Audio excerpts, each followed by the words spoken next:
मी शशिकलाताई अर्थात मायसेफ कोणत्या विनंती करतो आपण आभार प्रदर्शन करावं.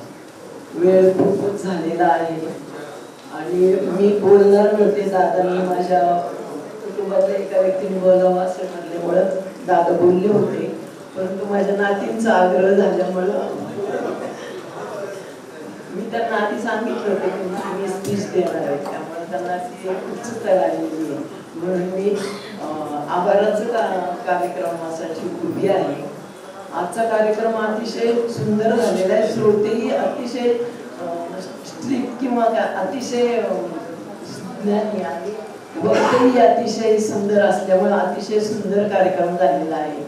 दुर्गाडे सर, बनकर सर, त्याचप्रमाणे सर्व व्यासपीठ आणि सर्व पुरस्कारार्थी आणि सर्व पुरस्काराला प्रोत्साहन देण्यासाठी, प्रेरणा देण्यासाठी जमलेले सर्व उपस्थित सर्वांचे मी आभार मानते. फक्त जाता जाता दोन मिनिटं मी एक आजीची आठवण सांगते, जास्त वेळ घेत नाही आणि ती आवडते तुम्हाला. मी जेव्हा गोरते साहेबांशी लग्न केलं तेव्हा असं डोक्यात यायचं की असं नेतृत्व हे तर सामान्य कुटुंबातली व्यक्ती आहे, पण यांच्यात नेतृत्वाचे गुण आणि एवढं असं सामाजिक कामाचं कसं काय आलं असेल. आणि म्हणून मी असे विचार करत असताना लक्षात आलं की आमचा तो पिसर्गाचा वाडा. मग वाडा काय असं सामान्य माणूस बांधत नाही, कोणीतरी एक प्रमुख व्यक्ती असं बांधकाम करणार.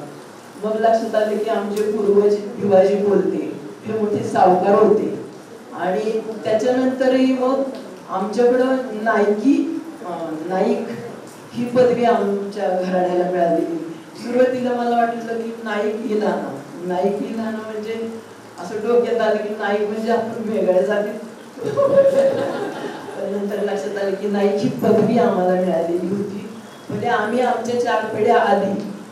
आणि म्हणून दादांशी माझं लग्न झालं असावं. पण मग पुन्हा विचार आला की मी कसं अशा नेतृत्व असणाऱ्या माणसाशी माझा योग कसं काय आला. तर माझी आजी त्याला कारणीभूत असावी असं मी म्हणते.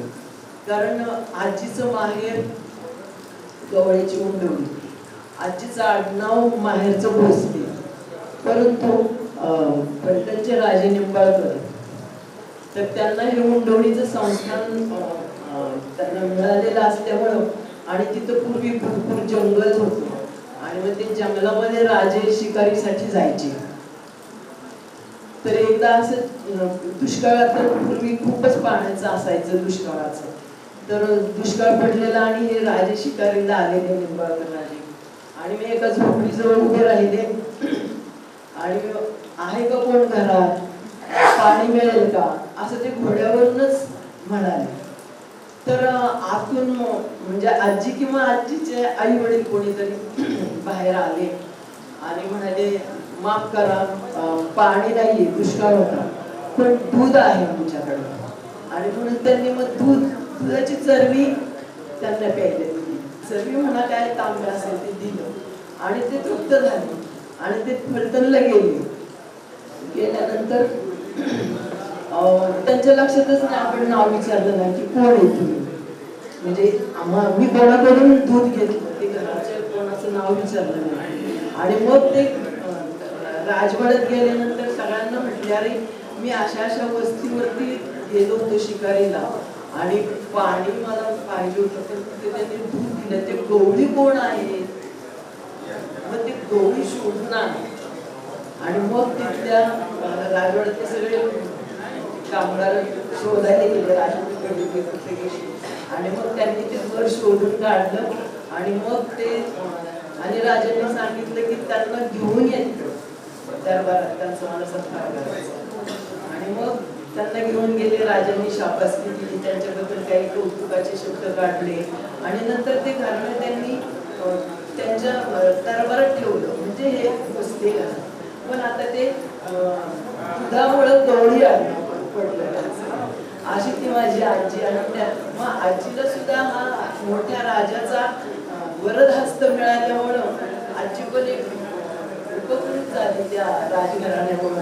आणि म्हणूनच असं वाटतं की मी हा योगायोग जोडला की बाबा त्या निमित्ताने माझा. आणि आजी त्याच्यानंतर काही दिवसांनी आजीचं कुटुंब पुण्याला गेलं कामधंद्याच्या निमित्तानं आणि मग तिथं आजी शिकली 5वी इयत्तापर्यंत. ते दादांनी पुढे तुम्हाला सांगितले नाही, पण थोडक्यात सांगायचं की एक स्त्री शिकली तर अख्खं घर आम्ही 7 भावंड उच्च शिक्षित झालो.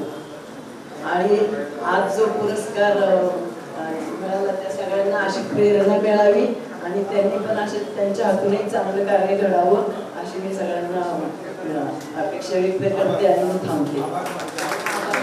सर्वजण अतिशय चांगल्या पद्धतीने उपस्थित राहिले. अजूनही सगळे कौतुकी चेहरे आहेत. तुम्हाला कंटाळा आला. सगळ्यांचे आभार.